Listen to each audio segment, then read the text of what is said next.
Telecameras 3 and 4 working. Activate radio contact with the outside. Love, wisdom, abundant life. Live a life filled with meaning, purpose, and a sense of accomplishment. Can you hear me? Welcome to the Teachings of Enoch. I'm your host, James Allen. You can contact me, 702-483-7769. That's 702-483-7769. Or online at teachingsofenoch.com. Let's get started with today's message. Welcome to today's show. I'm James Allen, and my guest is Craig Detweiler, author of iGods. Craig, welcome to the show today. Thank you, James. Now, iGods prompted you to write about the social media and how it relates to the Christian faith. What were some of the things that you were looking at when you put this together? Well, as a parent, I was suddenly confronted by this question of when or if my kids should have cell phones, and in particular smartphones that gave them access to all of the internet. And I realized that there was almost no resources that I could find to help me sort of understand the social media space. I mean, I'm a Facebook user. I use Twitter. But what about, for teenagers? So as a parent, as an educator, I teach, college students at Pepperdine, and I find people have this intense relationship with their cell phone, and I'm wondering how that might be either helping or hurting our relationship with God. It's interesting, the progression over the years I've seen. I remember back in the day we used the BBS and kind of cryptic email, the bulletin board type systems. And then, of course, MySpace came along. And when that came along, a lot of people were upset. And a lot of Christian parents that I knew were kind of upset about it. But then Facebook, here we are. MySpace was the warm-up act, right? Yeah, right. I mean, you've seen it too. Everywhere we go, people are checking their Facebook, offices, phones. And where do you think this is leading the nation, or I guess our culture really, in terms of our faith and our ability really to communicate our faith? Well, obviously each new form of communication is an opportunity, right, with radio ministries and TV ministries and all these types of things. But oftentimes when it's a new medium, we don't think critically about kind of what it does to us. We mostly think about what it can do through us. And so I kind of wanted to push pause long enough on this sort of electronic onslaught to help us at least look at each company, to think about Apple, to think about the iPhone, to think about Google, even to think about Amazon.com. It makes it makes shopping so easily. Well, when we come to church, do we have that same mindset? Are we in a shopper's mindset rather than a serving mindset? So it's sort of trying to ask to what degree technology is driving our decision-making, maybe rather than the norming norm of Scripture and faith and the faith community.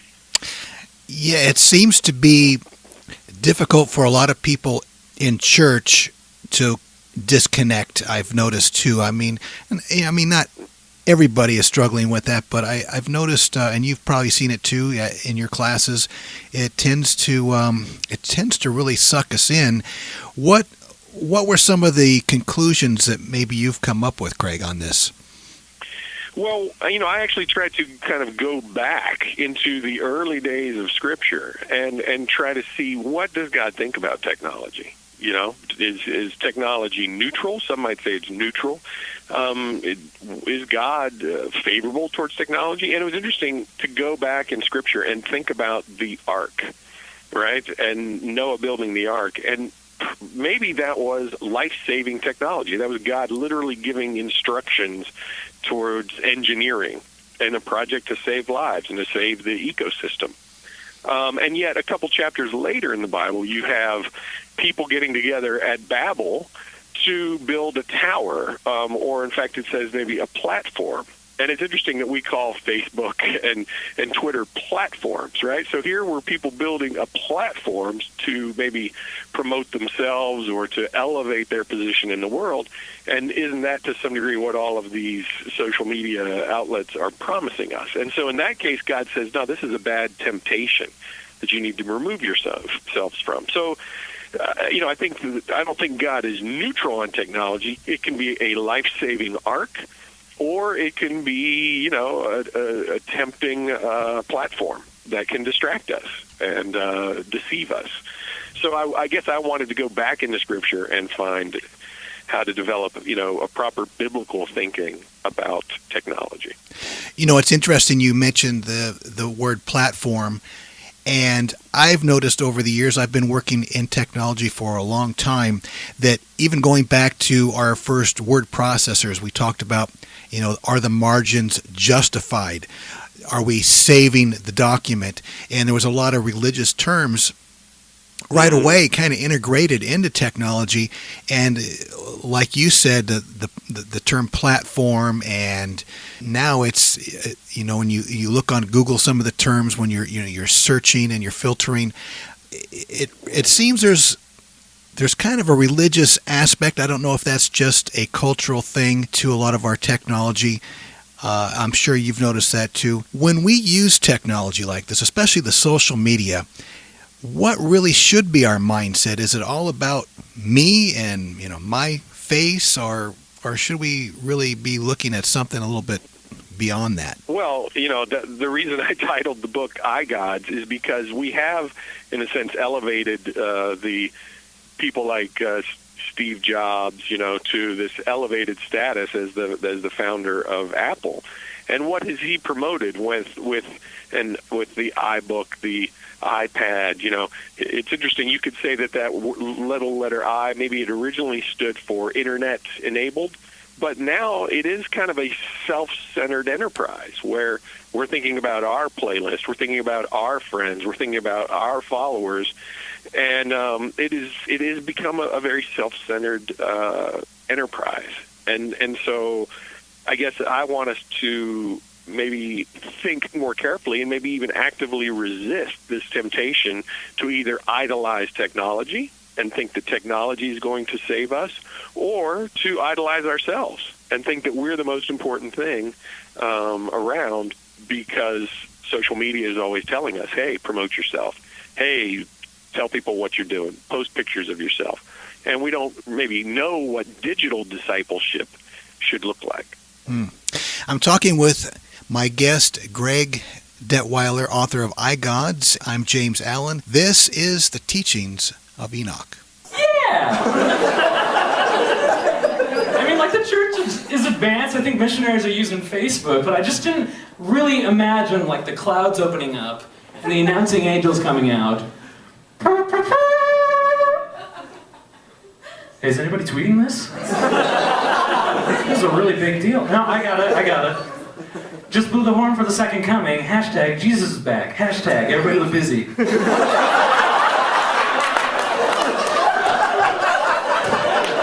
Come on, guys, we need to Instagram this. Just put up your horns. Hashtag celestial selfie. Hashtag.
And welcome back. My guest on the show today is Greg Detweiler, author of iGods. I'm James Allen. You're listening to the teachings of Enoch. Before the break, Greg, you talked about kind of a discipleship mode when we use and look at the social media. What do you mean by that? Well, it's interesting. It's such a new format that research is really still being done, and we're starting to discover how people interact on Facebook. And it's interesting. Researchers have found that the more time people spend on Facebook, in some cases, the more depressed they feel. We start to see other people's photographs, and we say, oh, look at their family, or look at their vacation, or look at their holiday. And we start to feel bad about what we don't have. And so Facebook envy, I think, is sort of a growing trend. And obviously, we know envy is never something that we as Christians are trying to promote in other people. In fact, that's a, it's a downfall. It's a sin. It's something to avoid. And so I think we need to think carefully about how we share and what we share. Is this something to elevate ourselves? Will it make other people feel badly about their own life? Or are we sharing a genuine joy? That's great. It's great to share joyful moments. But in the way we share it, would it maybe help someone who's feeling depressed? Would it cheer them up? Or would it make them feel more depressed about what they don't have? So I think digital discipleship is a concept we haven't really talked about. But I think increasingly we need to think about what it means to follow Jesus in an online space like Facebook or Twitter or Instagram. I like what you said, Greg, about comparison. Hey, look at that photo. They look great. I'm old and they're same age, and they look better, or they seem to have it all together. And really, we all want to put our best face on Facebook, our best image and all these social medias. And it's really, like you said, it's not even real. It's all been filtered out. I know the other day I was looking at someone on Twitter, and I know the person, and I remarked to my wife, "Man, look at all these followers they have, and I have just a little bit." And she says, "Well, what's your motivation? You want to be on there to be followed, or are you trying to get a message out that has meaning?" That's it. And it's also, I think we're just starting to realize how exhausting it can be to keep up with our social media profiles. I find that teenagers and college students are almost overwhelmed with creating events for themselves to kind of make themselves look good, and to carefully choose, how you phrase something, because it's going to be seen by a number of your friends or followers.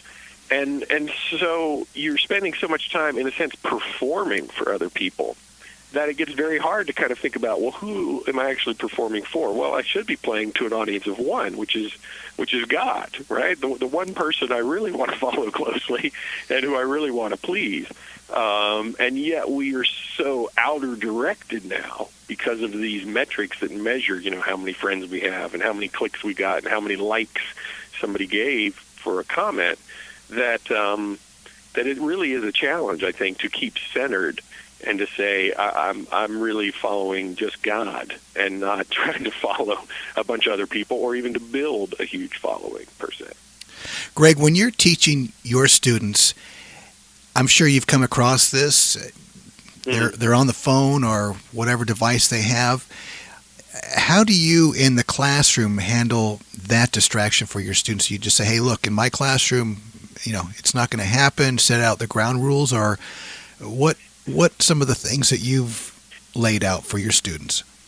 Well, it's interesting. I am a professor of media and communication at Pepperdine University, so I'm teaching young people how to, navigate the entertainment business and all of these types of things, and yet in my classroom, they're not allowed to have out their cell phones. They're not even allowed to have computers because those computers have those same distractions.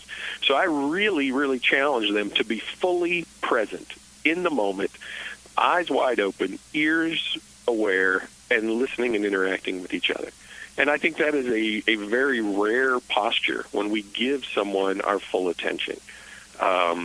Surely that's the kind of the attitude we have to bring into worship, right? To put those distractions away, to put things on pause, to turn things off so that we can In a sense, we power down our devices so that we might power up with God. My guest, Greg Detweiler, author of iGods. I'm James Allen. This is the teachings of Enoch.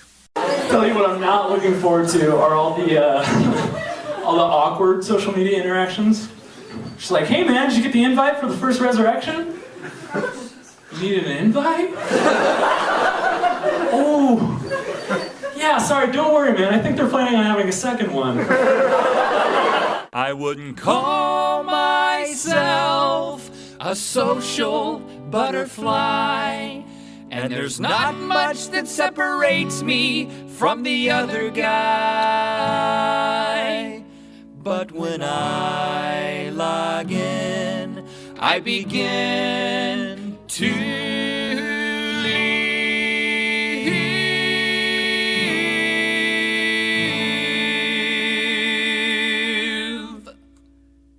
There's an online world where I am king of a little website dedicated to me, with pictures of me and a list of my friends and an unofficial record of the groups that I'm in. Before the internet, friendship was so tough. You actually had to be in people's presence and stuff. Who would have thought that with a point and a click, I would know that Hope Floats is your favorite flick? Harry Connick Jr. Facebook. I'm hooked on Facebook. I used to meet girls hanging out at the mall, but now I just wait for them to write on my wall. Take a look, you're hooked on Facebook. Hey, it says that Link's status has changed. He's playing the recorder.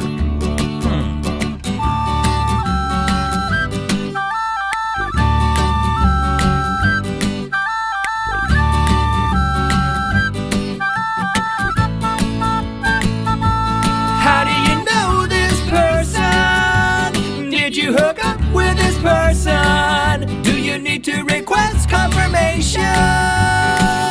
Or did you just think they looked cute in their picture on Facebook? If the internet crashed all across the land, or my Facebook account was deleted by the man, I carry around a picture of my face and a summary of me typed out on a page. Facebook, I'm hooked on Facebook. It's more than a want, it's more than a need. I'd shrivel up and die without my many feet. Take a look, you're hooked on Facebook. Take a look on Facebook. I'm talking with my guest, Greg Detweiler. He's the author of a book called iGods. We're talking about technology and our faith. I'm James Allen, and this is the teachings of Enoch. I've noticed in my personal life that I started doing some devotions online. And, I get up in the morning, I go online and do these devotions, and then all of a sudden I'm quickly distracted. Maybe there's an ad that pops up, and it's like, Sure. or whatever it is. Oh yeah, I need to do that. And it's like, man, I just need to get back maybe to a book, a magazine, and pen and paper, and kind of disconnect even on that. And it's hard. It's hard for us, isn't it? I mean, I'm sure you struggle with that too. And it's so easy to just click, click, and within 3 clicks we're in a different corner of the internet, and we're not even sure how we got there. I think even the ease with which we click can also give us a false sense of how we might be contributing. Someone might send something out as an email and say, hey, tell all your friends about this. And so we forward that and we think, well, I've done my job for the day. When in fact, maybe God's calling us to, get beyond our computers and actually go and talk to our neighbors, and find out what they're doing, not just, send an email or click on something, but to actually have a physical presence, in caring for others and really being fully present. To give people our full attention is one of the rarest things that we can do. whether that's with God or with our families or with our neighbors. So we live in an age of electronic distractions, and so we have to figure out, in a sense, how to remove those distractions and temptations from our lives when we do need to concentrate. And we shouldn't be multitasking. We should be about one task or one love or one devotion. Craig, at the beginning of the program, you talked about you had some concerns for your family and your kids. What were some of the things that you did around the house, or even maybe family time dinners or whatever, where everyone just became unplugged, or what were some of the things that you thought would be good for your family? Right. Well, yes, for 20 years ago, maybe the temptation in a family was to have the TV on. And so maybe you needed to turn the TV off so that you could have a family time of just processing the day together and really enjoying each other. Well, now, I have a couple teenagers, so if there's, 4 different cell phones that each could give us updates and interrupt things, you absolutely have to put those phones down, turn those phones off, put them on silent if you actually hope to be present to each other. And it's interesting, we talk a lot about Sabbath and Sunday being the Sabbath, but have we thought in terms of an electronic Sabbath? Have we thought about actually, taking 24 hours and just putting that device down, saying, no, I'm not going to answer email for 24 hours. I'm going to just try to dial in with God, try to dial in with my family. At first, it may seem overwhelming. Oh, I can't ignore the media for that long. And yet I sort of feel like, particularly with my family and with my students, when we're feeling really stressed out and really don't know how to focus, turning off the electronics actually can help us calm down and rediscover our relationship with God and rediscover our relationship with each other. I'm talking with Craig Detweiler. He's the author of a book called iGods. We're talking about technology and our faith. I'm James Allen, and this is the Teachings of Enoch. What's going on? What are they stopping for? Love, wisdom, abundant life. That's my hope for you. You've been listening to the Teachings of Enoch. I'm James Allen, your host. You can contact me 702-483-7769. That's 702-483-7769. Or online at teachingsofenoch.com.